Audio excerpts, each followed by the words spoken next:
Ram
अभंगाच्या प्रथम चालीसाठी हरिभक्त पारायण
तिकडून तिकडून पाहिजे दोघांनी पुढे तिकडून केलं तुम्ही इकडून बसा ते इकडून बसा बघ होऊन जातं सगळं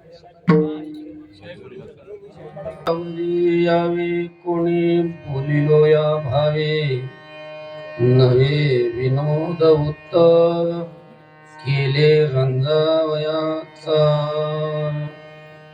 केली आटाटी अक्षरांची देवासाठी नव्हे विनोद उत्तर केले रंगावयाचा तुका म्हणे खिजो नका जागा येथे निजो नव्हे विनोद उत्तर केले रंगावयाचा पांडुरंगा करो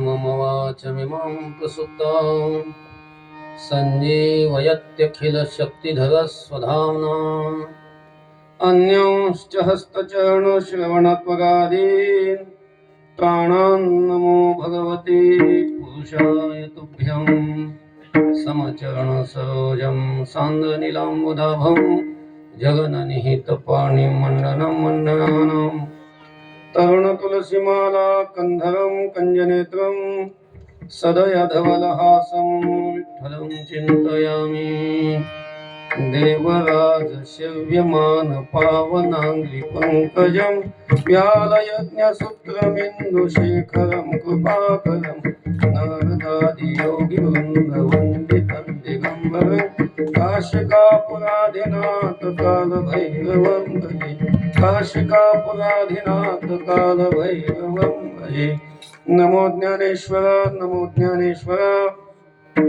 निवृत्ति उदारा स्वपान्देवा मुक्ताबाई नमो त्रिभुवन पवनी आद्यत्रय जननी देवाची मस्तक माझा पायावरी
हितावरी यावे, हितावरी यावे कोणी बोलिलो या भावे, नव्हे विनोद उत्तर केले गंजावयाचा संत शिरोमणी. वैराग्याचे महामेरू श्रीमंत श्री जगद्गुरु तुकोबाराय या अभंगातून आपल्या कवित्वाविषयीचा विचार मांडतात. विठ्ठल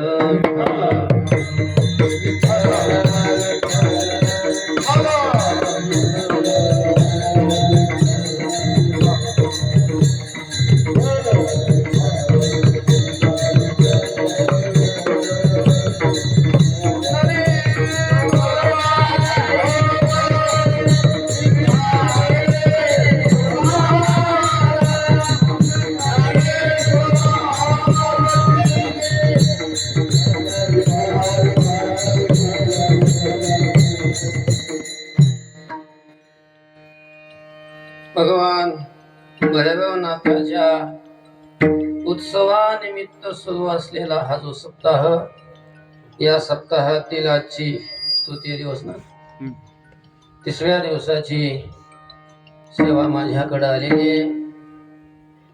अभंगाला चिंतनाला आरंभ करण्यापूर्वी भगवान पंढरीनाथाच्या चरणी, भगवान भैरवनाथाच्या चरणी, ज्ञानोबाराय तुकोबाराय संतांच्या चरणी, गुरुवरांच्या चरणी उपस्थित असणारी सर्व संत मंडळी, सर्व साधक, ग्रामस्थ आणि पंचक्रोशीतून आलेले सर्व भाविक, सर्व माता भगिनी, सर्वांच्या चरणी मनपूर्वक नतमस्तक होतो आणि अभंगाच्या चिंतनाकडे वळतो. विठ्ठल विठ्ठल.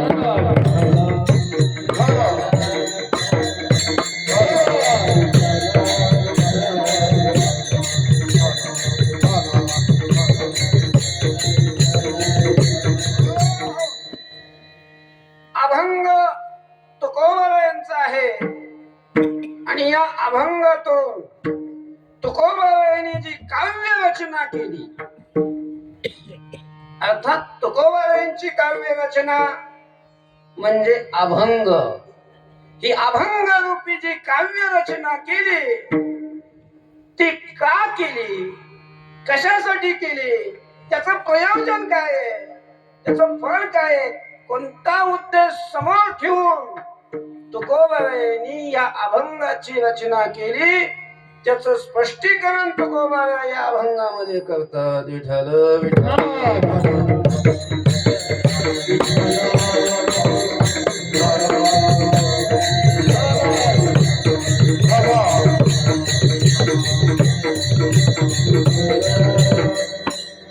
आपल्या संप्रदायामध्ये असा व्यक्ती नाही की त्याला तुकोबारायांचे अभंग ज्ञात नाहीत. सगळ्यांना तुकोबारायांचे अभंग काय असतात. आता जो या क्षेत्रातच नाही, परमार्थ क्षेत्रातच जो नाही, ज्याला परमार्थाचा गंधच नाही, अशा माणसाचा विचार बाजूला जर ठेवला, पण जो या क्षेत्रात येतो, जो भजन करतो, जो कीर्तन ऐकतो,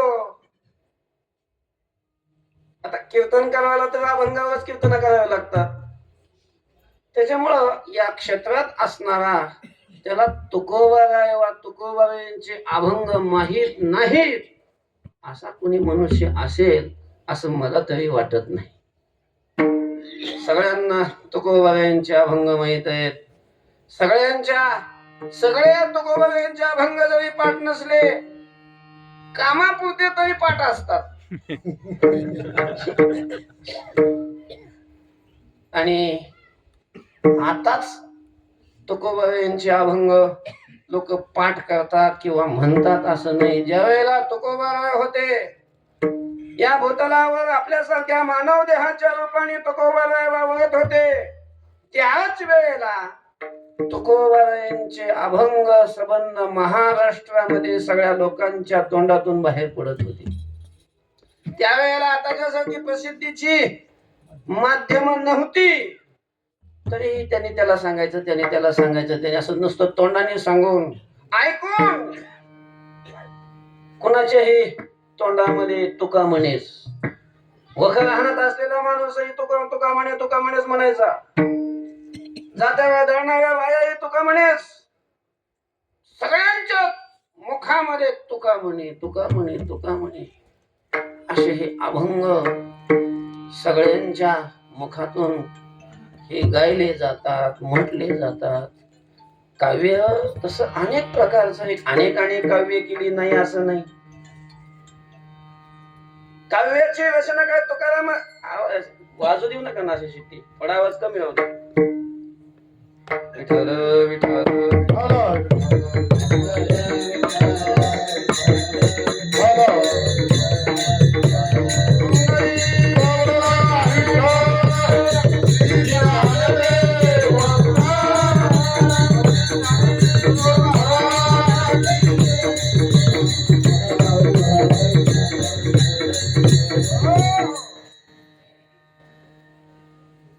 काव्य तर अनेकाने केली, पण अलीकडं बरेच जण काव्य करतात, पण ते काव्यच असत का, तो एक स्वतंत्र विषय आहे. नुसतं टलाट लावलं आणि नुसतं यमक जुळवलं म्हणजे काव्य होईलच असं नाही. कोणीही काव्य करत, त्यांना म्हणजे जेवायला कसं बसावं, लोकांशी कसं बोलावं, जेवण कसं करावं याचं ज्ञान नाही, आणि त्या लागले कविता द्यायला, काव्य करायला. बुट घालून जेवतात, बरं बुटात काला करून खात नाही. कोणी काव्य करत. ते एक भोज राजा होऊन गेला पूर्वीच्या काळामध्ये, विद्वान होता, ज्ञानी होता. त्यांच्या आता पूर्वीचे राजे लोक विद्वान लोकांना आपल्या दरबारात ठेवायचे. भोज राजा होता, स्वतः विद्वान असल्यामुळे त्याने अनेक पंडित आपल्या सभेमध्ये त्याने असे ठेवलेले होते. त्यात मुख्य अग्रगण्य जे असायचे ते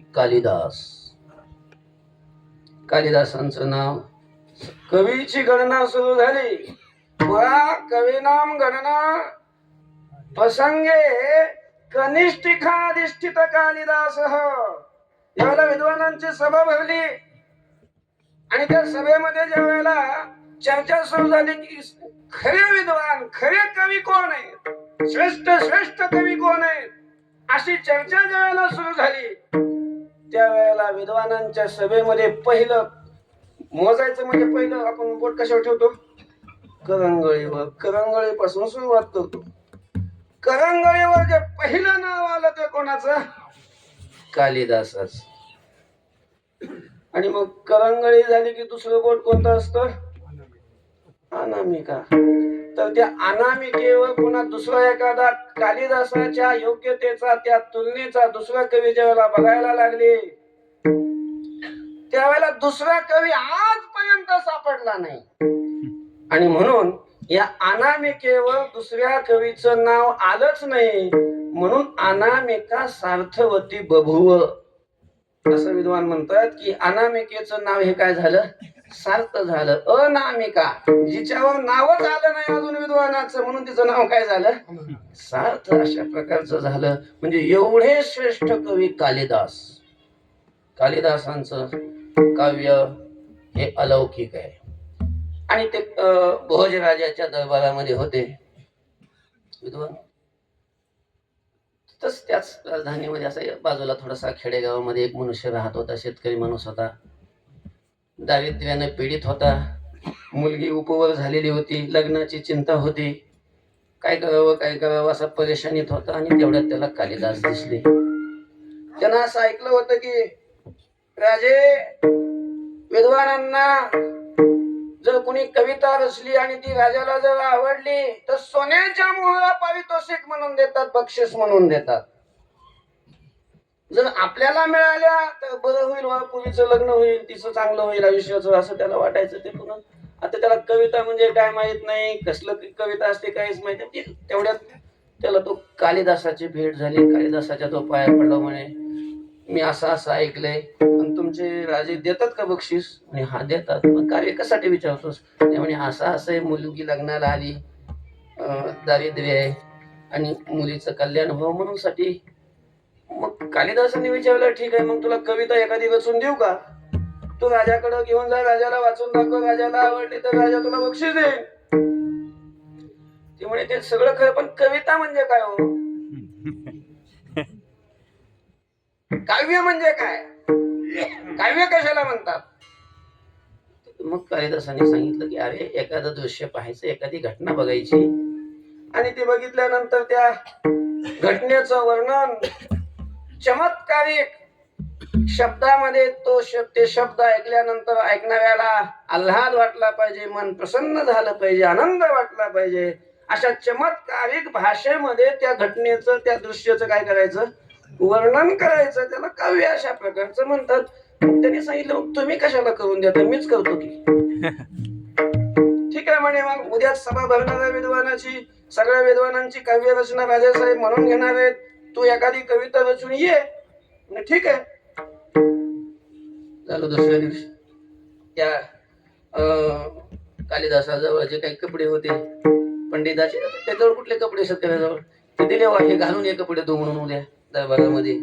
मोठे कपडे वगैरे घालून सगळे पंडिताचे तो आला तिथं. पंडिताच्या रांगेमध्ये जाऊन बसला. एक एक विद्वान येऊन, एक एक पंडित जसं नाव घेतलं तसं तो राजा समोर यायचा. त्यांनी केलेली रचना राजाच्या समोर वाचून दाखवायची आणि तेवढ्यात त्याचा नंबर आला. त्याला पुढे येऊन उभं केलं, आणून उभं केलं आणि मग राजाने विचारलं, बोला पंडितजी, काय आहे तुमच्या वाणीचा विशेष? सांगा, काय काव्य रचना केली तुम्ही? असं राजाने विचारल्यानंतर मग तो घटना शोधायला लागला. घटना तर बघायची नाही, एखादं दृश्य पाहायचं आणि त्याचं वर्णन करायचं. सोपं आहे तो काव्य, म्हणजे अवघड थोडंच आहे. आणि मग तो घटना बघायला लागला. तो ज्या दरबारात होता, राजाचा दरबार, सागाचा सगळा ते वाडा तो, आणि ते वर असं एक भुंगा लाकूड कोरीत होता. माहिती पाहिलं ना तुम्ही, भुंगे लाकडं कोरतात आणि ते कोरत असताना ते भुसकट खाली पडत होत. त्यानं ते पाहिलं आणि त्याला वाटलं आपण याच काय करावं, वर्णन करावं. आणि मग त्यानं थोडस रचना केली, पण त्याला काही संस्कृती येत नव्हतं. कुळवा माझा हिंडणारा माणूस, त्याला थोडे संस्कृत, त्याला काय थोडं शिकला कुठं काय. आणि मग त्यानं आपलं अनुसारम देतम संस्कृतम होतम आपलं त्यानं केली काव्य रचना. काष्टम कोरिते भुंग्या, भुसकुटम पडते भुई, कवित्वम कुरुते गंग्या, लंगड्या साळूबाईचा जावाई.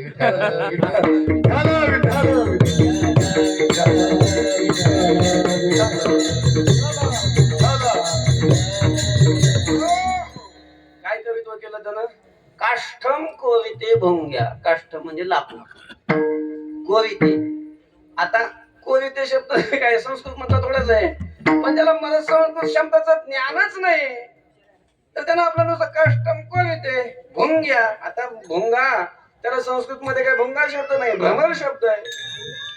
ते पण त्यानं सांगितलं की काष्टम कोविते भुंग्या, भुसकुटम पडते भुई, ते भुसकट जमिनीवर पडत होत. त्यानं आपली केली कशी तरी येडीवाकडी रचना. आणि हे कवित्व कोण रचतंय हे राजाला कळलं पाहिजे, म्हणून त्यानं सांगितलं कवित्वम कुरुते गंग्या. त्याचं नाव गंगाराम होत आणि हे कवित्व कोण करतय? गंगाराम. पण गंग्या, आता ती खेड्यातली त्याची भाषा, ती कवित्वम कुरुते गंग्या. कोण गंगाराम? शिवलीतला एखादा गंगाराम आहे का? नाही, शिवलीतला असा काही कोणाला संशय येऊ नये असला बिसला एखादा तर मग ते राजाला कोणता गंगाराम हे लक्षात यावं म्हणून त्यानं खालच्या पुन्हा शेवटच्या वळीमध्ये ओळख करून दिली, लंगड्या साळूबाईचा जावाई. विठ्ठल विठ्ठल.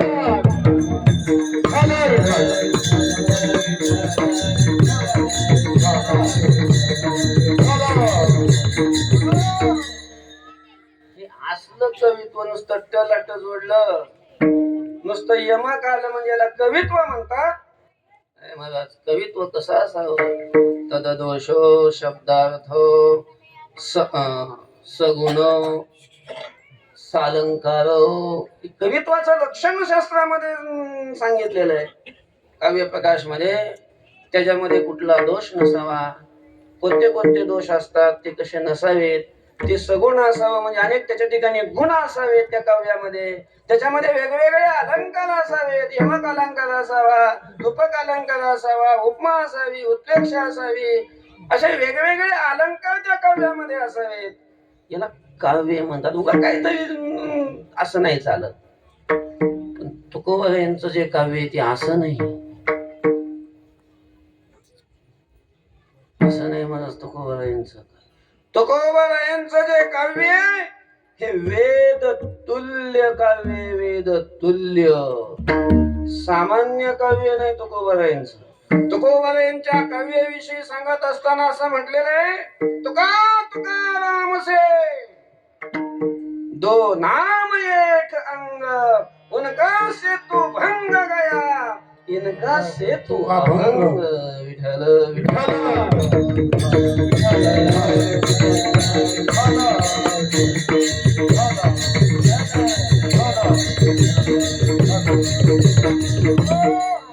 तुकोबारायांचं वर्णन करत असताना तुका रामसे, तुकोबाराय रामाच्या तुलनेत अशा प्रकारचे उतरले. तुकिता तुलनेशी ब्रह्म तुकाशी आले, म्हणून रामेश्वरे चरणी मस्तक ठेविले. रामाबरोबर तुलना झाली तुकोबारायांची, परब्रह्मा बरोबर तुलना झाली.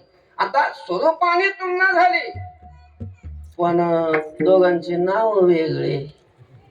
त्याचं नाव राम आणि यांचं नुसतं राम नाही, तुकाराम. म्हणून दो नाम एक अंग. आता बरं हे झालं त्यांचं स्वरूपाचं. पण मग त्यांनी कार्य काय केलं? रामाने सेतू बांधला आणि त्या रामाने सेतू बांधून त्या सेतून वानर तारली. काय तारली? वानर तारली. म्हणजे सेतू बांधण्याचं काम रामाने केलं, तुकोबारांनी सेतू बांधण्याचं काम केलं. पण रामाने समुद्रावर सेतू बांधला आणि तो भौतिक समुद्रावर सेतू बांधला, सामान्य पाण्याच्या समुद्रावर सेतू बांधला. तुकोबारांनी जो सेतू बांधला या भव सागरातून तरुण जाण्यासाठी सेतू बांधला. आणि विशेष आहे की रामाचा सेतू नष्ट झाला, भांगला. तुकोबारायांचा सेतू नावानेच अभंग आहे. विठ्ठल विठ्ठल.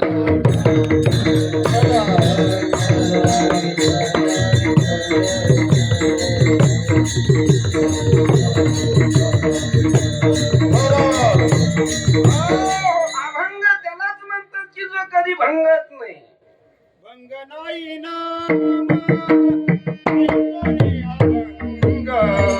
भंग नाही नाम, ऐकोनी अभंग, अभंगात रंग कोण जाणे, अभंगात रंग कोण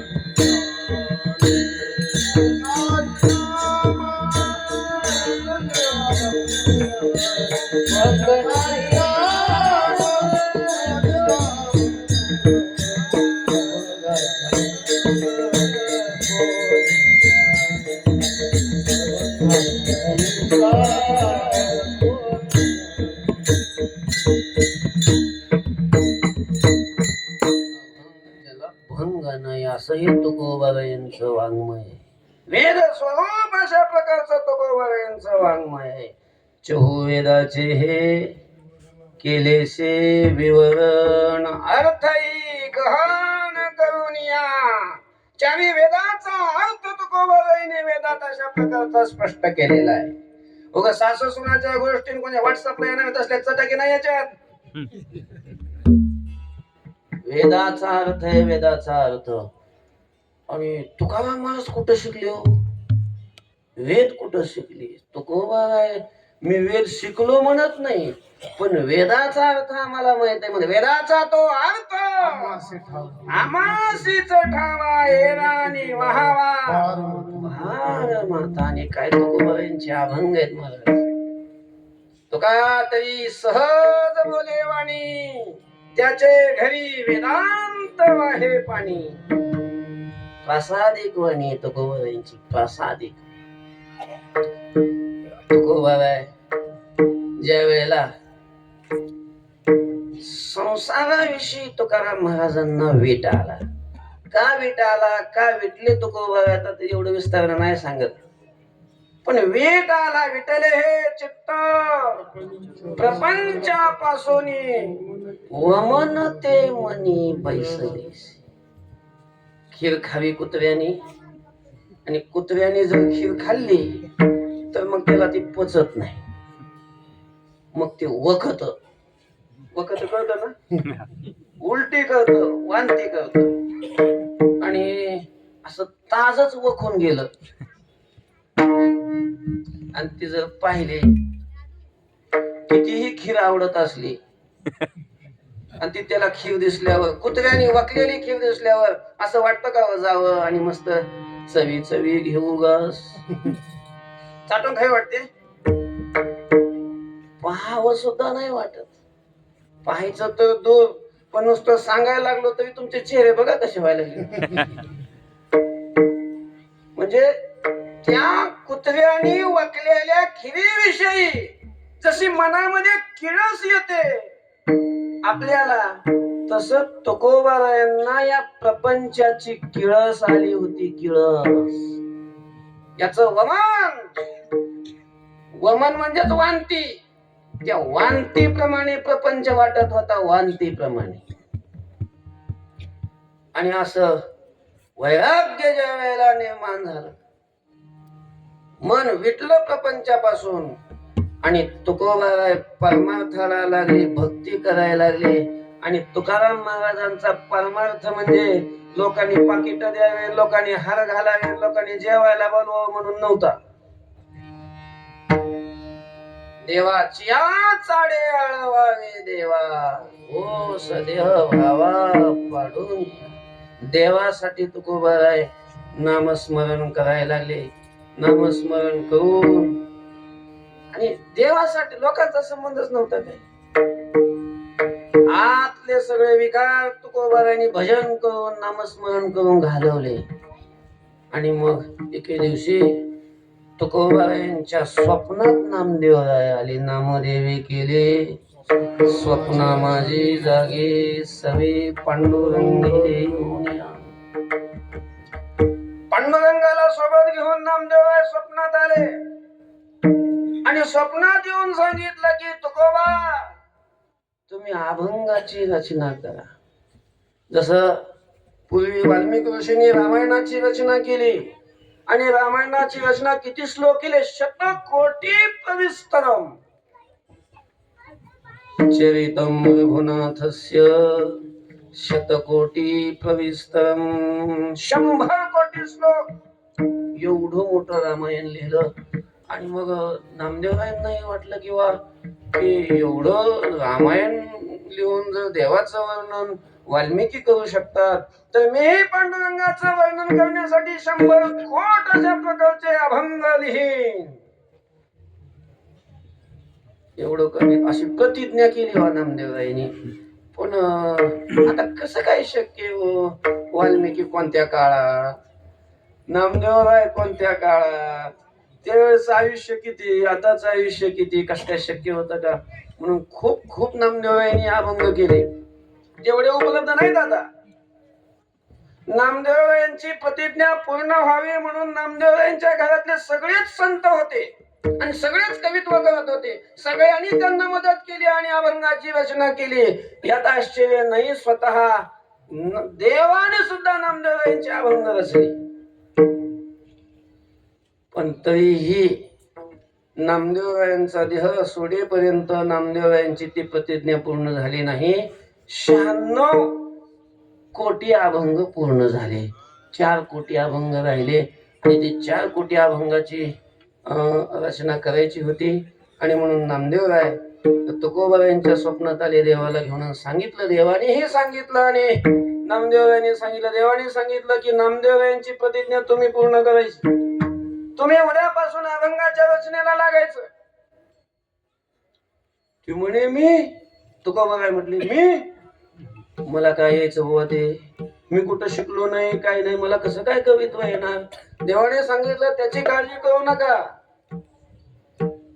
तुम्ही कवित्वाला सुरू करा. झालं, स्वप्न देव सांगून गेले. सकाळी तुकोबाराय उठले आणि देवानी सरस्वतीला सांगितलं, आज्ञा दिली की तुकोबारायांच्या वाणी जाऊन बसायचं. आणि जी तुकोबारायांच्या वाणीमध्ये सरस्वतीनं प्रवेश केला आणि तुकोबारायांच्या वाणीतून ही अभंगाचा स्रोत, अभंगाची गंगा खंड वाहायला लागली. असे अभंग आहेत महाराज. एका एका अभंगावर नाही, एका एका चरणावर पीएचडी करावी, पण तरीही अर्थ कळेलच असं नाही. असे अभंग हे आपल्याला त्याचं काय गद्यपद्य वाटत नाही, पण हे अभंग ज्या वेळेला रामेश्वर शास्त्रींनी वाचले, कोणी? रामेश्वर शास्त्रींनी वाचले. लोक सांगत होते की तुकाराम महाराज अभंग करतात, अभंग लिहितात आणि सगळा वेदाचा अर्थ सांगतात. खरंच काय म्हणून रामेश्वर शास्त्रींनी अभंग वाचले. रामेश्वर शास्त्री म्हणजे फक्त कॉलेजमध्ये डिग्री घेतलेले शास्त्री नव्हते. अलीकडे बरेच शास्त्री झाले, आचार्य झाले, पण सगळे डिग्रीवाले. काशीला जाऊन 12 वर्ष 4 वेदाचा, 6 शास्त्राचा, 18 पुराणाचा अभ्यास, दशग्रंथी होते, धर्माधिकारी होते. आणि ते शास्त्रीने ज्या वेळेला अभंग वाचले, अरे वा, हा तर सगळा वेदाचाच अर्थ आहे. काय फरक आहे? जसे वेदाचे वाक्य आहेत तसेच तुकोबारायांचे अभंग आहेत. तत्वमसी, ते तू आहेस, वेदाचं महावाक्य आहे.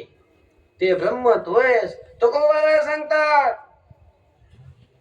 देवची बरे, देवची बरे, तुका म्हणे खरे तुम्ही. ते महावाक्य नाही तर काय वाजवायला तुका कळी जागा नको वास पुवाऊगा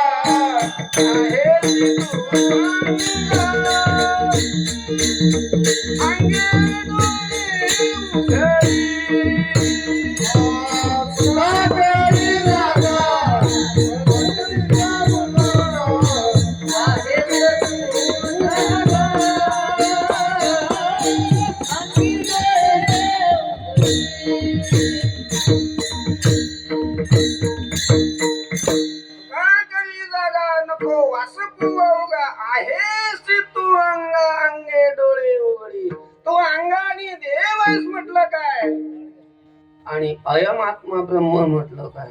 एकच आहे. अहम ब्रह्मास्मी म्हटलं काय? आणि मी वासुदेव तत्वता म्हटलं काय? हे सगळे वेदाचाच अर्थ आहे अभंगामध्ये. हे जेव्हा रामेश्वर शास्त्रींनी वाचलं तुकोबारायांना बोलावून, महाराज हे अभंग तुम्ही लिहिले? हो, मीच लिहिले. वेदाचा अर्थ? हो. धर्म बुडवला. उद्यापासून अभंगाची रचना करायची नाही. नाही करत. पांडुरंगाने मला स्वप्नात येऊन सांगितलं, म्हणून मी अभंगाची रचना करायला. तोच बोलतोय. तू काय म्हणे, माझी कोणी वदविली वाणी प्रसादा वाचुनी तुमची विठ्ठला. त्यांनीच बोलवलं, त्यांनी आज्ञा दिली, त्यांनी सांगितलं. वा वा वा. त्यांना पांडुरंगाला आज्ञा द्यायला आमच्यासारखे शास्त्री नाही दिसले. तुम्हाला येऊन सांगितलं त्यांनी. उद्यापासून अभंगाची रचना करायची नाही. ठीक आहे, मला तुम्ही सुद्धा पांडुरंगासारखेच आहात. तुमच्या रूपाने मला पांडुरंगाचीच आज्ञा आहे. उद्यापासून अभंग रचत नाही. पण मग हे लिहिलेले हे अभंग इंद्रायणीच्या डोहामध्ये बुडवून टाका. झालं, ते अभंग तुकोबारायांनी बुडवले. तुकोबारायांची निंदा घडली. आणि मग एके दिवशी ते असेच रस्त्याने जाताना ते काय तो फकीर अनगडशाह फकीर, त्याची ती विहीर होती. ती विहिरीपासून चालले होते. उन्हाळ्याचे दिवस होते. विहीर अशी भरलेली होती आणि रामेश्वर शास्त्रींना पोहायची इच्छा झाली. सोबत 4-5 माणसं.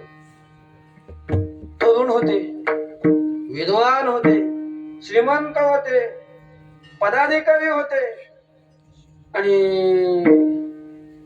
ते पोहायला लागले. तिथं कुणी तर होत तिथं रक्षणासाठी. मग त्याने सावो विहिरीत पोहू नका, हे अनगडे शहा फकीराची विहीर आहे आणि ते इथून पूजासाठी काहीतरी पाणी वापरतात, तिथं कुणी कोणाला ते स्नान करू देत नाही, त्यांच्या मालकीची विहीर आहे. एवढे फकीर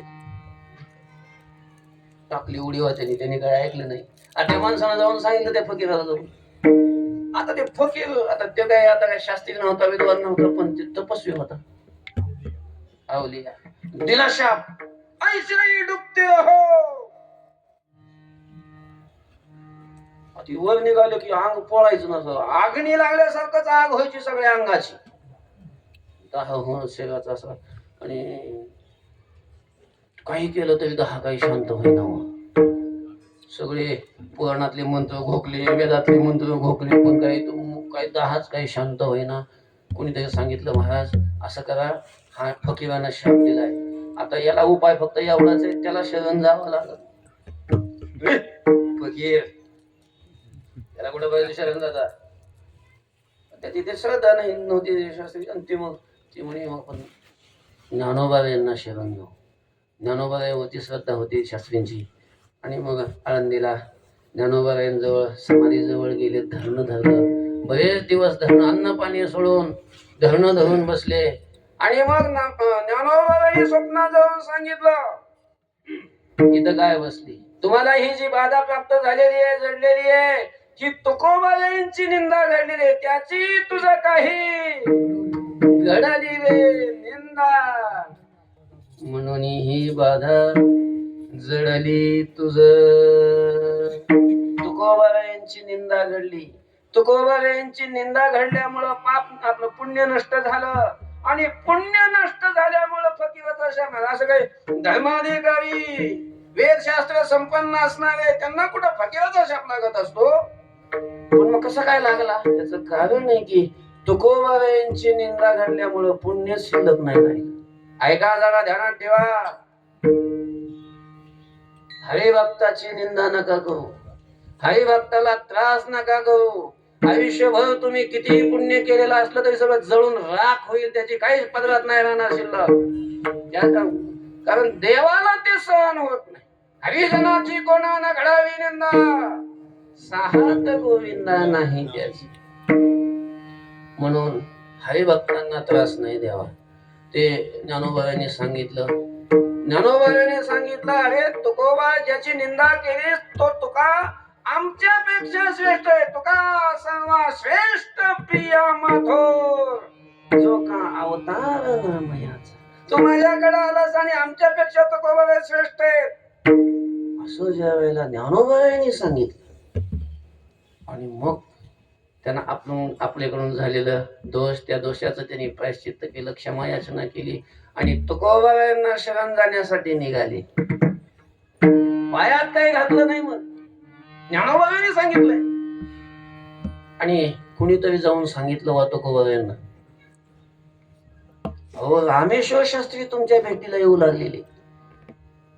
त्यांच्या अंगाचा दाह होऊ लागलेला होता. तो ज्ञानोबारायांनी सांगितलं स्वप्नात जाऊन की तुकोबारायांकडे जा म्हणून. काय ज्ञानोबारायांनी सांगितलं, ते शास्त्री माझ्याकडे येऊ लागले, मोठेच शास्त्री, आपल्याकडे कशाला वा, त्यांना एवढा त्रास, येण्याचा त्रास कशाला, नको म्हणून जवळ कोणीतरी एक माणूस होता, एक अभंग लिहून दिला तुकोबारायांनी. आणि हा अभंग घेऊन जा आणि शास्त्री जवळ द्या, तिकडे याची गरज नाही त्यांना. त्यांनी तो अभंग लिहून दिला शास्त्री जवळ, एका माणसाजवळ शास्त्रींना वाचण्यासाठी.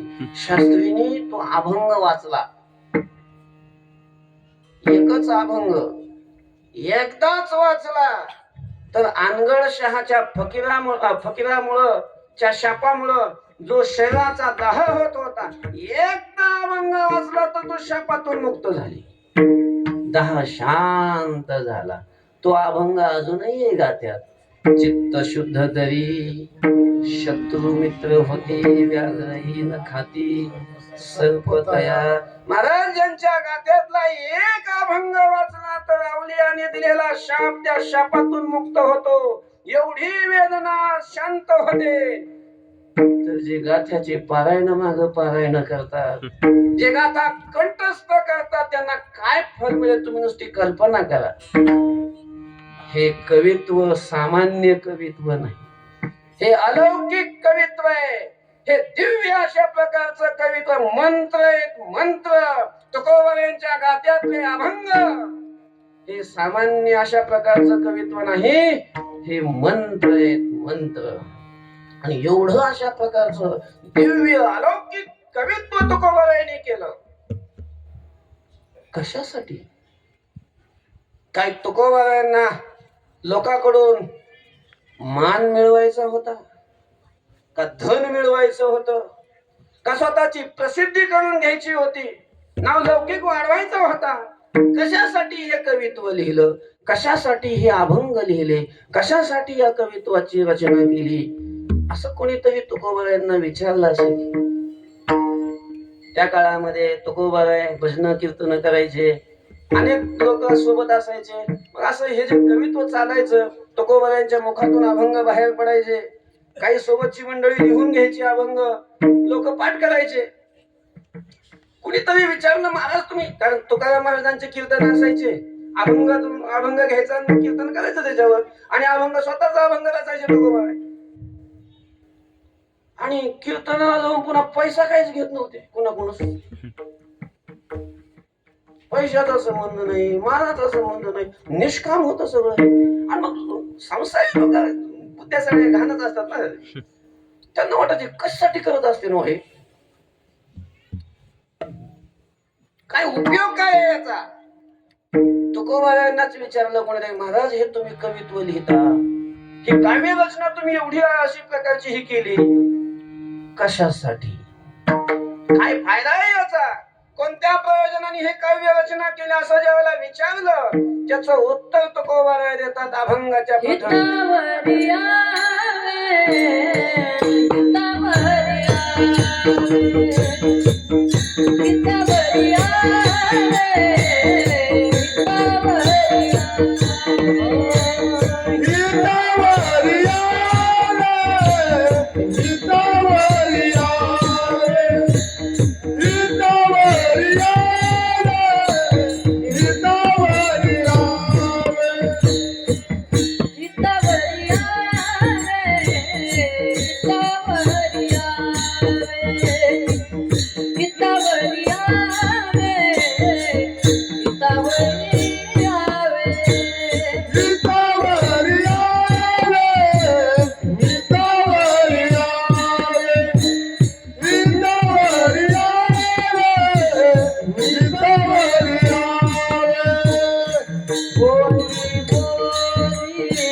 हितावरी यावे.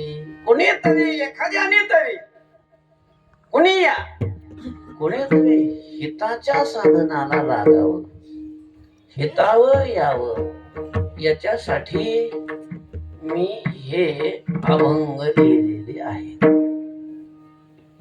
हितावरी यावे तुकोबारायांचे अभंग हे पारायण केल्यानंतर पुण्य होईल. आता अभंग वाचल्यानंतर पुण्य तर होणारच आहे की रामेश्वर शास्त्री शाप मुक्त झाले ना, एक अभंग वाचला तर तसं पुण्य होईल. पण तुकाराम महाराजांनी नुसतं पुण्यासाठी अभंग लिहिलेले नाही, नुसतं पारायण करण्यासाठी नाही, नुसते चाली लावण्यासाठी नाही, किंवा आमच्या सगळ्यांनी नुसतं कीर्तन करावं, कीर्तन करता यावीत अभंगावर आणि त्यांचं मस्त चालावं याच्यासाठी हे अभंग नाही. मग कशासाठी आहेत हे अभंग? हे अभंग आहेत हितावर येण्यासाठी.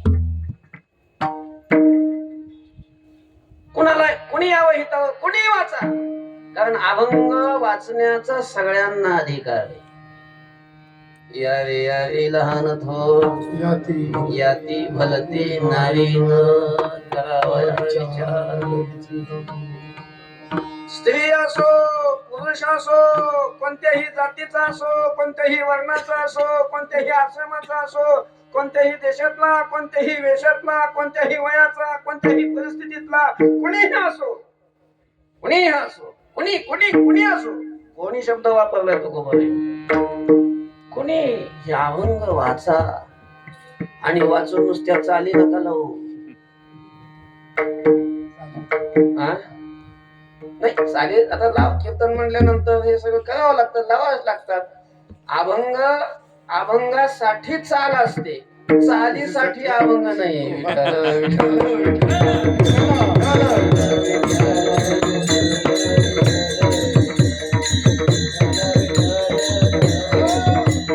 चाली लावायसाठी अभंग नाही केले आपण, अभंगासाठी चाल लावायची असते.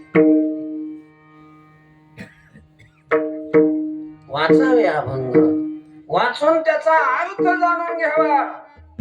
काय म्हणायचंय तुकोबारायांना याच्यातून, काय भाव आहे तुकोबारायांचा, काय सांगायचंय त्यांना, हे जाणून घ्यावं, हे समजून घ्यावं.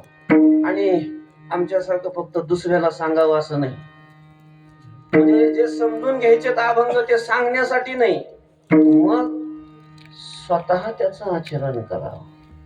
म्हणजे त्याच्यात जे साधन सांगितलेलं आहे ते साधन आपण करावं, यासाठी अभंग विठ्ठल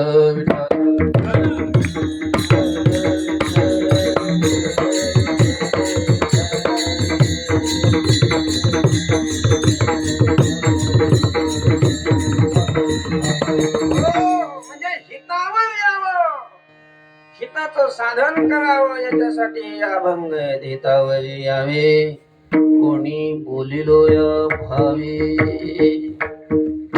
आता पुन्हा शंका येईल तुम्हाला, येते का नाही काय माहिती, पण बऱ्याच जणांना कोणाला येऊ शकते वा की हितावर येण्यासाठी अभंग कशाला लिहिले असतील. सगळे आपापल्या हितासाठी तर जागे आहेतच ना. सगळे लोक आपल्या हितासाठी कोण झटत नाही सांगा बरं. पोरं शाळेत जातात, अभ्यास करतात, कशासाठी कशासाठी करतात, हित व्हावं म्हणून का अहित व्हावं म्हणून. म्हणजे शाळेत पोरं अभ्यास करतात ते सुद्धा हितासाठीच. शेतकरी शेती करतात कशासाठी, विचार बरं, कशासाठी करायची हो शेती, हितासाठी. लोक दुकानं चालवतात, दुकानदाराला विचार कशासाठी काही दुकान टाकले, कशासाठी, हितासाठी. नोकऱ्या करतात कशासाठी, हितासाठी. लग्न करतात कशासाठी, हित. सगळं सगळं जेही आपला प्रत्येक पाऊल जो असतो तो कशासाठी, हितासाठी. सगळेच हितासाठी का झटतात. आणि मग पुन्हा सांगायची काय गरज आहे की हितावर यावे. आपण शाळेत जातो, नोकऱ्या लागतात, शेती करतो, दुकानदाऱ्या करतो, व्यापार करतो, राजकारण करतो, सगळं करतो, पण त्याला हित म्हणतात का? ते हित आहे का? ते केल्यानंतर ज्यांनी ज्यांनी ते केलं त्यांचं हित झालं का? विठ्ठल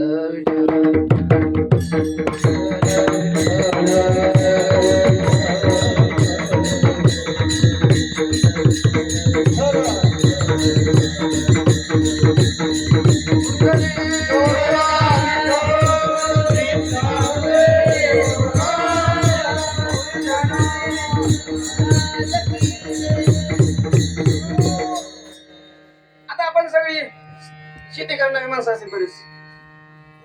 शेती करणाऱ्याचं हे झालं, नोकऱ्या करणारे असतील काय सगळे जरी नसले बरेच असतील नाही तर नोकऱ्या करण्याचं आजपर्यंत कुणाचं हित झालं. आता मालकाचं होईना तर नोकरी करण्याचं कसं होईल? दुकानदाराचं हित झालं, कीर्तनकाराचं तरी झालं.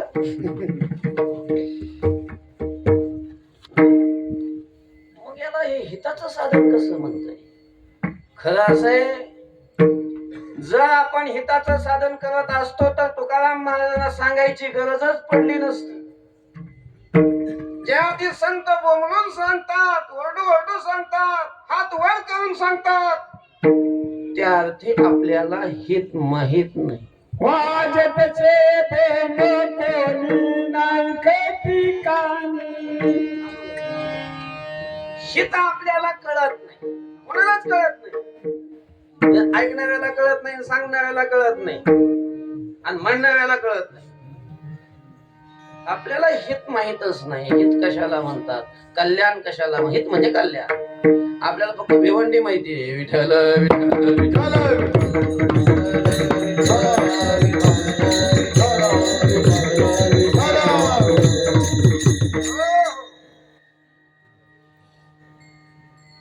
कुणाला हित कळत नाही. माझे स्वहित मेहनती कोणी, काही जण करीते मज वाचुनी. सज्जन तव सुखाची मांडणी, नेणती कोणी आदि अंत. माझे स्वहित नेणती कोणी. आपलं हित आपल्यालाही कळत नाही आणि दुसऱ्यालाही कुणाला कळत नाही. भावाला कळत नाही, बहिणीला कळत नाही, आईला कळत नाही, बापाला कळत नाही, काकाला, मामाला, मामीला. ते जरी म्हणत असले की बाबा आम्ही तुमच्या हिताचं सांगतो, ते जर हिताचं सांगत असते तर त्यांनी त्यांचं हित करून घेतलं असतं. ज्या त्यांचंच हित झालेलं नाही त्या ते आपल्याला काय हित सांगणार आहे? हित नाही ठावे जननी जनका. आईला हित माहित नसतं, बापाला हित माहित नसतं. हित जाणणारे फक्त संत आहेत, संत. तेची माझे हित करीती सख. तेच फक्त आपलं हित करू शकतात. तुकोबारायच आपल्या हिताचा मार्ग सांगू शकतात आणि म्हणून तुकोबारायांना ही अभंगाची रचना करावी लागली. हितावर यावं म्हणून, हितावरी यावे कोणी बोलिलो या. आपण ज्याला हित म्हणतो ते हित नाहीये. आपण कशालाही हित समजतो, कशाला हित म्हणून असतो. ते व्यासांचा आणि शुकाचार्यांचा संवाद आहे. शुकाचार्य, ज्या शुकाचार्यांचं वर्णन करत असताना ज्ञानोबांनी वर्णन केले, विषय जिनोनी जन्मले जे शुकादिक दादुले. विषयाला जिंकूनच जे जन्माला आले शुकाचार्य. तसे ते येतच नव्हते. आईच्या उदरात व्यासांचे पुत्र शुकाचार्य, ते आईच्या उदरात राहिले 12 वर्ष, बाहेरच नाही आले. बरे आता नाही आले, कोणाच्या उदरात नाही तर लगेच त्यांनी दवाखान्यात लगेच शिजत केलं.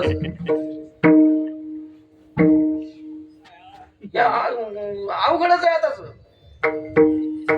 ते पूर्वीचा काळ होता त्यामुळे शिजर बिजर काय केलं नाही.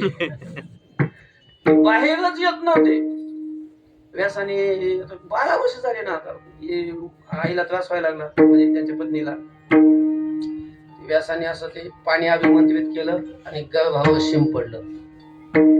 सारखं सारखं थोडं कधी मध्ये वाजू जा कधीतरी असं गर्भावर पाणी शिंपलं आणि त्याला बोलतं केलं. अरे बाळा बाहेर ये ना, तू बाहेर काय येत नाही? ते म्हणे मला बाहेर यायचं नाही. का नाही? माझी इच्छा नाही. अरे पण तू कोण आहे? कोण आहे? कोण आहे म्हटल्यानंतर तो गर्भात शुकाच्या होत्या ते बोलायला लागले किंवा कोण म्हणून सांगू? 84 लाख येवणी फिरत आलो. प्रत्येक येवणीला गेलो, त्या देहात गेलो की त्या देहाचा अभिमान घेऊन तो देह मी म्हणायचो. कुत्र्याच्या जन्माला गेलं की त्याला मीच कुत्र वाटतं ना त्याला. गाढवाच्या जन्मात गेलं की मी गाढव म्हणत असतो आपण. कुत्र माझं डुक्कर पशु पक्षी किंवा मुंगी असे 84 लाख येवणी फिरत आलो. तुम्ही विचारता कोण म्हणून? कोणत्या देहाचा मी परिचय देऊ? मी कुत्र म्हणू का मी गाढव म्हणू का मी बैल म्हणू का घोडा म्हणू काय म्हणू? नाही म्हणे मला सांगता येत नाही मी कोण आहे. ठीक आहे बाबा ये बाहेर ये. ते म्हणे बाहेर येत नाही. अरे काय येत नाही बाहेर? म्हणे कशासाठी येऊ? अरे म्हणे असं आहे तू बाहेर आला की तुझे संस्कार करता येतील. संस्कार केलं की तुला ब्राह्मणत्व येईल. नुसतं काय असतं ब्राह्मणत्व 2 प्रकार. नुसता ब्राह्मण जाते जन्माला की ब्राह्मण, पण ते पूर्ण ब्राह्मणत्व नाही. त्याच्यासाठी पुन्हा संस्कार व्हावे लागतात, उपनयन व्हावे लागतात, मग खरं द्विजत्व येतं, मग ब्राह्मणत्व येतं. आणि ब्राह्मणत्व येण्यासाठी कारण सगळ्या वर्णामध्ये ब्राह्मण श्रेष्ठ आहे. वर्णानाम ब्राह्मण श्रेष्ठ हा. ब्राह्मणत्व येण्यासाठी तुला बाहेर आलं पाहिजे, उपनयन झाले पाहिजे. उपनयन झालं म्हणजे ब्रह्मचारी तुला आश्रम सुरू होईल, तुला ब्राह्मणत्व येईल.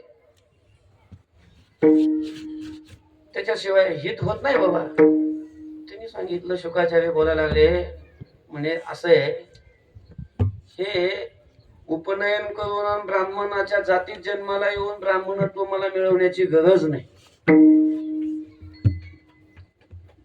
उपनयन आणि संस्कार आणि ब्राह्मणत्व मिळवण्यापेक्षा मी लक्षणाचा ब्राह्मण आहे. अर्थात ब्रह्मरूपतेला मी प्राप्त झालेलो आहे. ती ब्रह्मरूपतेचं ब्राह्मणत्व लक्षणाचं ब्राह्मणत्व माझ्या ठिकाणी असल्यामुळं मला संस्काराचं ब्राह्मणत्व मिळवण्याची अपेक्षा नाही. अरे बाळा तसं नाही. तू आताच अजून जन्माला नाही आला आणि तू मुक्ताच्या ज्ञानीपुरुषाच्या तो गप्पा मारायला. तसं नसतं बाळा, तसं हित नाही होत. अगोदर जन्माला ये. जन्माला आल्यावर तुझे संस्कार होतील. संस्कार झाल्यानंतर तुझं ब्रह्मचारी आश्रम सुरू होईल. ब्रह्मचारी झाल्यानंतर गृहस्थाश्रमामध्ये प्रवेश करावा लागेल. गृहस्थाश्रमानंतर वानप्रस्थ आश्रम आहे आणि वानप्रस्थ आश्रमानंतर संन्यास आश्रम आहे. मग संन्यासाच्या नंतर मग ही ब्रह्मरूपता ब्रह्मी स्थिती वगैरे अशा प्रकारची भाषा असते बाळा. ही सुरुवातीलाच असं नसतं. शुकाचार्य बोलायला लागले, बाबा काय म्हटले तुम्ही? ब्रह्मचारी गृहस्थी वानप्रस्थी संन्यासी यांना कुठं कल्याण होतं? नाही. हे यांनी कल्याण होत नाही. नुसता ब्रह्मचारी राहिला आणि त्या ब्रह्मचार्याने जर कल्याण झालं असतं तर जगातले सगळे नपुसकाचा अगोदर हित व्हायला पाहिजे होतं. त्यांचं कल्याण व्हायला पाहिजे होतं, कारण ते कायमचे ब्रह्मचारी असतात. त्यांचं हित व्हायला पाहिजे, त्यांचं कल्याण व्हायला पाहिजे. पण ज्या अर्थी नपुसकाचं कल्याण होत नाही त्या अर्थी ब्रह्मचार्याने कल्याण होईलच असं नाही, हित होईलच असं नाही. तुम्ही म्हणताय ना की मग गृहस्थ आश्रमात प्रवेश करायचा. गृहस्थ आश्रमाने जर हित झालं असतं, लग्न केल्यावर जर हित झालं असतं तर सगळ्या पशु पक्ष्यांचं हित व्हायला पाहिजे होतं. कारण सगळेच कसे आहेत? सगळे पशु पक्षी सगळे गृहस्थीच आहेत ना. सगळ्यांना बायका पोर आहे. त्यांचं हित व्हायला पाहिजे अगोदर, पण त्यांचं हित झालेलं नाही. तुम्ही म्हणता त्याप्रमाणे वानप्रस्थ आश्रम स्वीकारल्यावर जर हित झालं असतं तर वनात जाऊन राहणार. वनात पशु किती कमी आहेत? सिंह, वाघ, कोले, लांडगे, अस्वल कुठे राहतात? त्यांचं काय हित झाले? त्यांचं कल्याण झाले?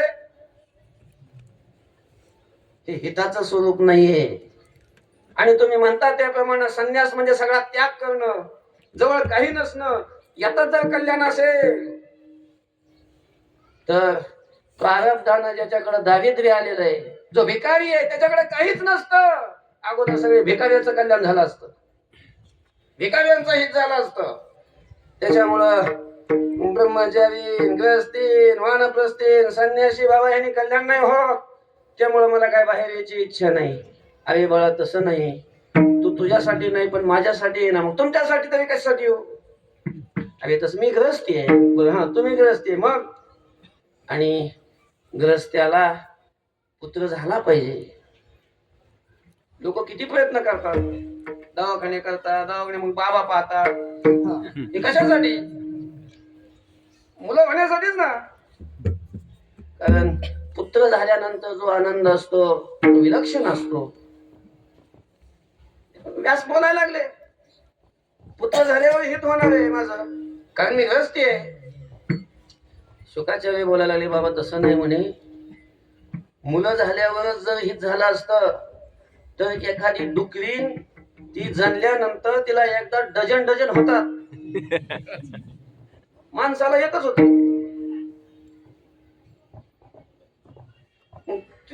तिथं पहिल्यांदा हिट व्हायला पाहिजे. ती कोंबडी किती किती पिलं असतात कोंबडीला, अशी जर बाहेर निघाली ना खुलवाट्याच्या, अहो कशाचा मंत्री कशाचा काय, मंत्र्यापेक्षा माग जास्त पिल्ला असतात, मंत्र्याच्या माग लोक असतातच की. तसंच वाटतं ती बाहेर आल्यावर. मग तिचं हित झालंय, असं कुठं संतती झाल्यावर हित होईल असं नाही. तसं नाही बाबा. असं हे शास्त्र असं सांगतं की पुत्र झाला की मनुष्य पितृऋणातून मुक्त होतो, नातू झाला की देव ऋणातून मुक्त होतो, आणि पंतू झाला की मनुष्याला स्वर्ग प्राप्ती होते. पण त्या पंतूचं तोंड पाहावं लागतं म्हणतात. हे म्हातारा झालेलं असतं, तोंड दिसलंच असं नाही, आणि तो तोंड पाहण्याचा विधी आहे. असा नुसतं पाहण्याने नाही, मग त्याचा विधी असा आहे, काशाचं भांड घ्यायचं, त्यात गावरण गायचं तूप भरायचं, ते तूप पातळ पाहिजे, त्याच्यात सोन्याची ताराची वात लावायची, आणि त्या वातीच्या उजेडामध्ये त्या पोराला जवळ आणायचं, त्याचं प्रतिबिंब त्या तुपात पाडायचं, आणि मग त्याने तुपात तोंड पाहायचं. शास्त्राचा विधी आहे. आता याला म्हाताऱ्याला समोर पोरगा आणलं, माणसं ओळखू येत नाही, तुपात तोंड कधी दिसावं. पण शास्त्राचा विधी असं जर त्यानं मुख पाहिलं पण तुझं, त्याला स्वर्ग प्राप्ती होती. म्हणून बाळा तू आला पाहिजे बाहेर, मला नातवाचं तोंड पाहायचंय, पंतवाचं तोंड पाहायचंय, त्यासाठी तू ये ना. नाही म्हणे बाबा, असं नुसत्या पिढ्या पाहिल्या पुढच्या, जर त्यांनी जर हित झालं असतं तर एक गिधाड असतं बघा, गिधाड, ते त्याला इतकं आयुष्य असतं की ते 15 पिढ्या पाहतं म्हणतात पहिल्यांदा. मग त्या गिधाडाचं हित झालं पाहिजे, पण त्याचं काही हित होत नाही. त्याच्यामुळं मला काही बाहेर यायचं नाही. आणि बाबा किती विनवणे केली, ते काय बाहेर यायला तयार नाहीत. मग शुकाचार्यांनी विचारलं की आपलं व्यासाने विचारलं, तो बाहेर काय येत नाही, काय अडचण काय? शुकाचार्यांनी सांगितलं, मग मला बाहेर येण्याची भीती वाटते. काय बाहेर येण्याची काय वाटते? भीती वाटते. का बाहेर येत नव्हते शुकाचार्य? ब्राह्मणाचं ब्राह्मणाचे पोरे का गेला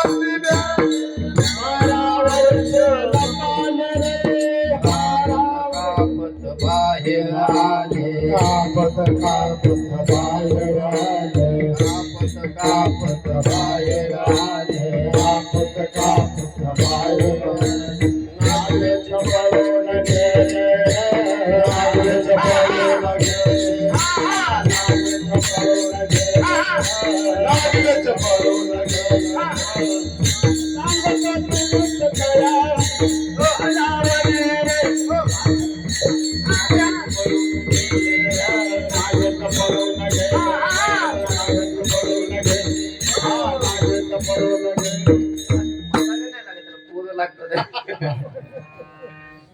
नागवेची पळून गेले. ब्राह्मणाचे पोर एक खेळास 12 वर्षाला पाले रे. 12 वर्ष आईच्या पोटामध्ये राहिलं. विचारलं ते काही येत नाही, भीती वाटते. मग व्यासाने सांगितलं की तू घाबरू नको, मी आहे ना, ये बाहेर. ती म्हणे तुम्ही असून चालत नाही. ज्या अर्थी तुम्हालाच मायेनं मोह निर्माण केलाय, तुम्हाला पोराचं तोंड पाहावं वाटतंय, त्या अर्थी तुम्ही सांगून चालत नाही. अरे मी कोण आहे माहितीये तुला? 18 पुराणानाम करता सत्यवती सुतः. 18 पुराणाचा करताय. महाभारतासारखा 1.25 श्लोकाचा ग्रंथ रचला. ब्रह्मसूत्रासारखा जगाच्या उद्धारासाठी ग्रंथ निर्माण करून ठेवला. वेदाची विभागणी केली, पण तरीही चालत नाही. तुम्हाला ज्या अर्थी माझं तोंड पाहावं वाटतं, त्या अर्थी तुम्ही सांगून चालत नाही. मग एखादा जबरदस्त जामीन आणा. कोणाला आणावं? म्हणून भगवान श्रीकृष्णाकडे गेले. भगवान श्रीकृष्णाला आणलं आणि मग भगवान श्रीकृष्णांनी पुन्हा विचारलं, ये बाळा बाहेर, मी सांगतोय, बाहेर ये. तुम्ही कोण? मी तुला ज्या मायेची भीती वाटते, त्या मायेचा नियामक, त्या मायेचा स्वामी, त्या मायेचा पती भगवान श्रीकृष्ण आहे. असं हा ये. आणि मग भगवान श्रीकृष्णाने ये म्हटल्यानंतर, माया तुला मोह निर्माण करणार नाही, मायेची भीती तुला काही नाही सांगितल्यानंतर मग शुकाचार्य बाहेर यायला तयार झाले. पण तरीही मायेविषयीची भीती गेलेली नव्हती. म्हणून कापत कापत बाहेर आले नागवेची पळून. मला पुढचं नाही सांगायचं तात्पर्य हे की शुकाचार्यांचं आणि व्यासांचं जे संभाषण झालं, त्या संभाषणामध्ये हिताचं स्वरूप काय आहे? लग्न झालं म्हणजे हित आहे, मुलं झाले म्हणजे हित आहे, संन्यास घेतला म्हणजे हित आहे, बिना लग्नाचं राहिला म्हणजे हित आहे. असं काही नाही. याचा काही संबंध नसतो हिताचा आणि त्याचा. हित हे आपण कशाला हित मानून बसतो, हे हिताचा आणि त्याचा काही संबंध नाही. पण हिताचं जे स्वरूप आहे, हिताचं जे साधन आहे, त्या साधनावर येण्यासाठी अभंग आहे. हिताचं स्वरूप जाणून घ्यायचं असेल तर गाथा वाचा आणि माथा ठिकाण्यावर ठेवून वाचा, म्हणजे हित काय आहे ते समजा. काय गाथा वाचल्यावर कळतं हित काय आहे ते. हित ते करावे वाचे चिंतन, हित ते करावे देवाचे चिंतन, हित ते करावे देवाचे चिंतन, हित ते करावे देवाचे चिंतन. करोनिया मन हित माये, करोनिया मन एकरी सकलांच्या पाया माझ्या दंडवत, सकलांच्या पाया माझ्या दंडवत. करोनिया मन एकरी, करोनिया मन एकरी सकलांच्या पाया माझे दंडवत, सकलांच्या पाया माझे दंडवत. हित ते करावे देवाचे चिंतन,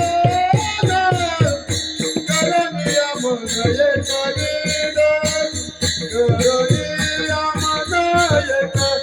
एकरी, करोनिया मन एकरी, करोनिया मन एकरी. हित ते करावे देवाचे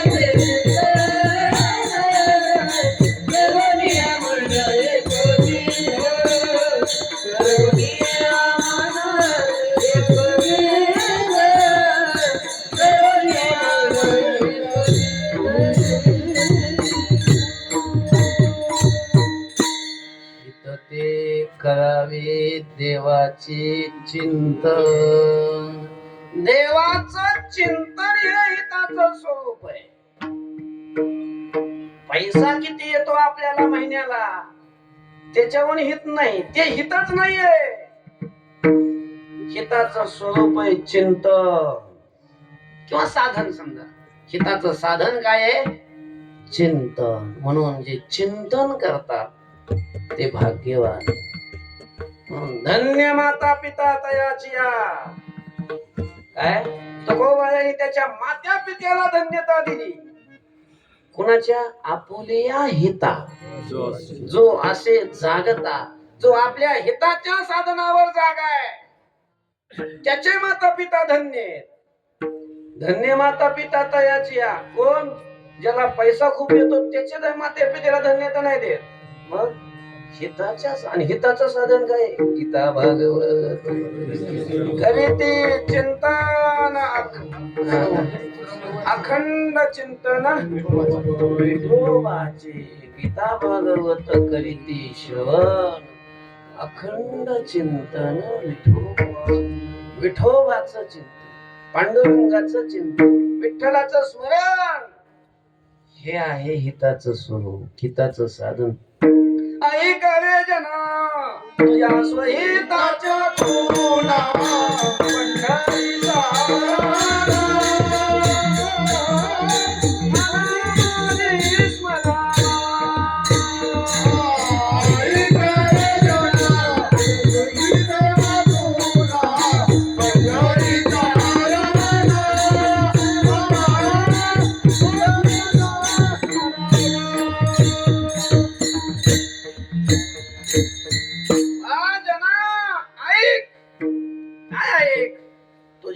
स्वहिताच्या खुणा आहे.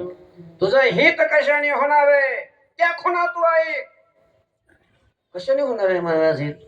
पंढरीचा राणा मन माझी स्मरावा.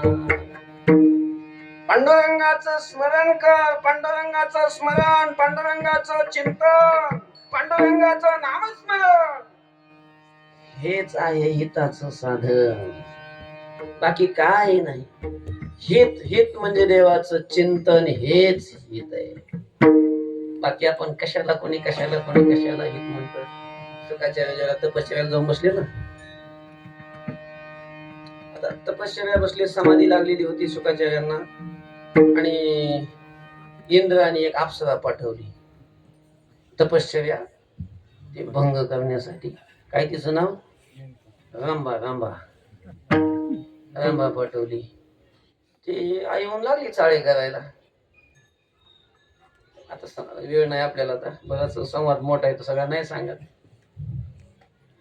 पण समाधीतून त्यांना उठवलं, सगळ्या तिथल्या त्या सृष्टीचं, सगळ्या जगाचं वर्णन केलं, आणि शेवटी ती रंभा काय म्हटली माहितीये महाराज? एवढे तरुण आहे तुम्ही, आणि एवढं सुंदर हे जगत आहे, या जगाचा उपभोग घेण्याच्या ऐवजी काय तुम्हाला येड लागलं हे बसले डोळे झाकून? आणि एवढे सुंदर तरुणी आहे मी तुमच्या समोर, आणि मला पाहायचं सोडून बसले तपश्चर्या करीत. काय म्हणावं तुम्हाला? ज्या पुरुषाने माझ्यासारख्या सुंदर स्त्रीला प्रेमानं आलिंगन दिलं नाही, त्याचं जीवन व्यर्थ, ही रंभा बोलते. पिनस्तनी चंदन चर्चितांगी विलोल नेत्रा तरुणी सुशीला नालिंगिता प्रेम भरे नयेन वृथा गतम तस्य नरस्य जीवितम. त्या मनुष्याचं जीवन व्यर्थ आहे. सगळ्यात बराच मोठा संवाद आहे त्यांचा. पण शेवटी शुकाचार्यांनी सांगितलं तसं नाही बाई, तसं नाही. मग स्वरूपम शरीरम नवीनम कलत्रम धनम मेरुतुल्यम वचश्चा रुचित्रम हरे रंगी युग्मे मनश्चेद लग्नम ततक्यम ततक्यम ततक्यम ततक्यम. जरी सुंदर शरीर प्राप्त झालेलं असलं, रूपवान शरीर प्राप्त झालेलं असलं, नवीनम कलित्रम, नवीन तरुणी अशा प्रकारची स्त्री भेटलेली असली, मेरू तुल्य धन जरी असलं, आणि वाचस्पती सारखी वाणी जरी असली बोलायला, आणि हे सगळं असूनही जर हरीच्या चरणारविंदी, देवाच्या चरणाच्या ठिकाणी आपलं चित्त जर स्थिर झालेलं नसेल, आपलं चित्त जर देवाचं चिंतन करत नसेल, तर तत किम तत किम तत किम तत किम, हे बाकीचं सगळं काय जाळायचंय? काय फायदा आहे त्याचा? काय प्रयोजन आहे त्याचा सरळ सरळ अर्थ या श्लोकाचा, शुकाचार्यांच्या वचनाचा, की हरीच्या चरणाचं चिंतन हे हिताचं साधन आहे. ते चिंतन असेल तर हित आहे. बाकीचं मेरुतुल्य धन जरी असलं, सुंदर शरीर जरी असलं, सुंदर पत्नी जरी असली, सगळं बाकीचं असलं तर त्याचा काय फायदा आहे? काय फायदा आहे? म्हणून हिताचं स्वरूप आहे देवाचं चिंतन, आणि या चिंतनाला कुणीतरी लागावं, देवाचं चिंतन करावं आणि ते देवासाठी करावं. नाहीतर आता बरंच देवाचं भजन होतात, सप्ते होतात, कीर्तन होतात, पण उद्देश देवाचा बाजूलाच राहतो आणि बाकीचेच उद्देश साधून घेतात. तसं नाही व्हावं. देवाचं चिंतन करायचं आणि ते कशासाठी? देवासाठी करायचं. आणि त्यासाठी मी ही अभंग रचना केली. त्याच्यासाठी हे काव्य आहे. हितावरी यावे कोणी बोलिलो या भावे. मी हे जे काव्य केलेलं आहे हे याच्यासाठी केलेलं नाही. कशासाठी? अभंगाच्या द्वितीय चरणात विनोद उत्तर नोये, विनोद उत्तर नोये, विनोद उत्तर नोये, विनोद उत्तर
विस्तार नाही करत, वेळ झालाय आपला. जेवण वाटतं नंतर आहे ना. नवे विनोद उत्तर केले मंजावयाचा. हे काव्य, अभंग, रचना किंवा कीर्तन हे लोकांच्या विनोदासाठी मी केलेलं नाही. लोकांचं मनोरंजन करण्यासाठी मी केलेलं नाही. लोकांनी खुश व्हावं म्हणून केलेलं नाही. जनरंजावया केले नाही. नवे विनोद उत्तर केले रंजावया. लोक रंजन व्हावं याच्यासाठी हा चालपणा केलेला नाही. चाल शब्दाचा अर्थ आहे हलकटपणा. विनोद करणं म्हणजे तेच आहे. तसा मी हलकटपणा केलेला नाही. काय असतं कीर्तनात सुद्धा आहे ना, विनोद असतो थोडासा. म्हणजे कीर्तन एखादा दृष्टांत वगैरे एखादा सिद्धांत समजून देण्यासाठी थोडा विनोद करावा लागतो. पण विनोदासाठी कीर्तन नसतात. नाचू कीर्तनाचे रंगी, ज्ञान दीप लावू जगी. ज्ञानाचा दिवा प्रत्येकाच्या अंतःकरणामध्ये प्रज्वलित करण्यासाठी, भक्तीचा प्रसार करण्यासाठी, भक्तीचा अंतःकरणामध्ये उदय व्हावा यासाठी कीर्तन असतात, विनोदासाठी नाही. तुकोबारे म्हणतात लोकांचं रंजन, जनरंजन काय नाही नेत्र जड नाही अंतरी कळवळ, तो हे चावटीचे बोल जन रंजवणे फोड. तर असं हे विनोदासाठी लोकांचं रंजन व्हावं म्हणून मी हे काव्य केलेलं नाही. मग कशासाठी केली आटाआटी अक्षराची देवासाठी, संसार जाळून लेकरा बाळाच्या पोटावर विभाग घालून हे जे मी केलं सगळं, अक्षराची सगळी आटाआटी, हे कशासाठी? फक्त देवासाठी. हे करून मला देव प्राप्त व्हावा आणि हे अभंग वाचून लोकांनी त्याचा अर्थ जाणून घेऊन त्या साधनावर यावा आणि देव मिळवावा. लोकांनी चालीला लावाव्या म्हणून अभंग लिहिलेले नाही. लोकांनी अभंग वाचून अर्थ जाणून ती साधना करावी आणि देव मिळवावा. देवासाठी, देवाच्या प्राप्तीसाठी ह्या अभंगाची रचना केलेली आहे. देवासाठी केली आटाआटी अक्षराची देवासाठी. आणि म्हणून तुम्ही काय करा, शेवटच्या चरणात सांगा, तुका म्हणे की जो, तुका म्हणे की जो, तुका म्हणे की जो, तुका म्हणे की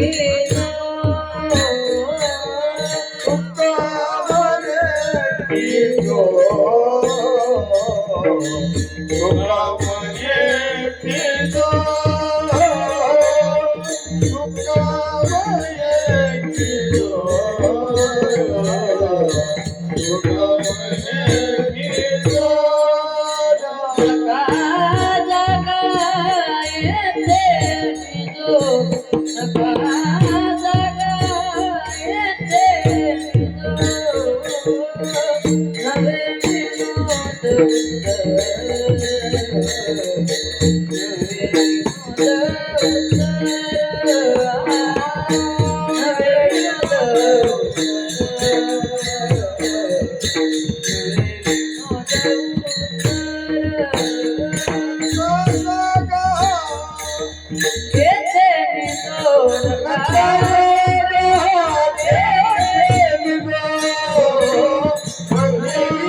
तुका म्हणे खिजो नका जागा येथे निजो.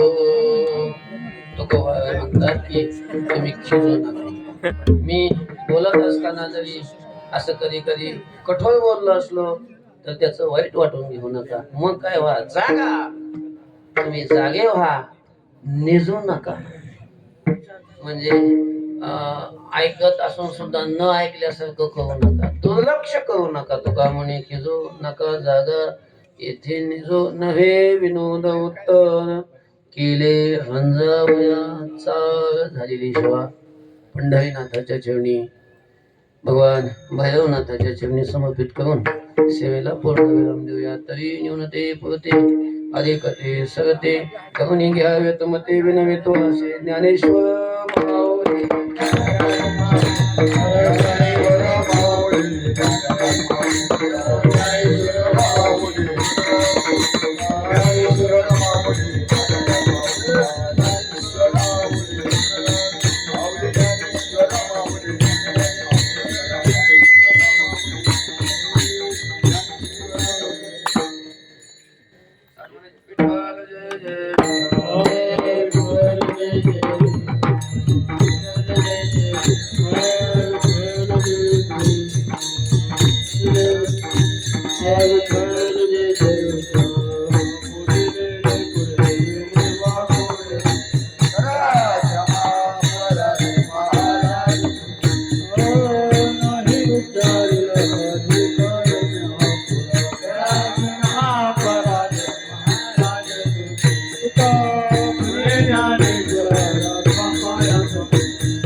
कुंडली वरदे हरी विठ्ठल तुका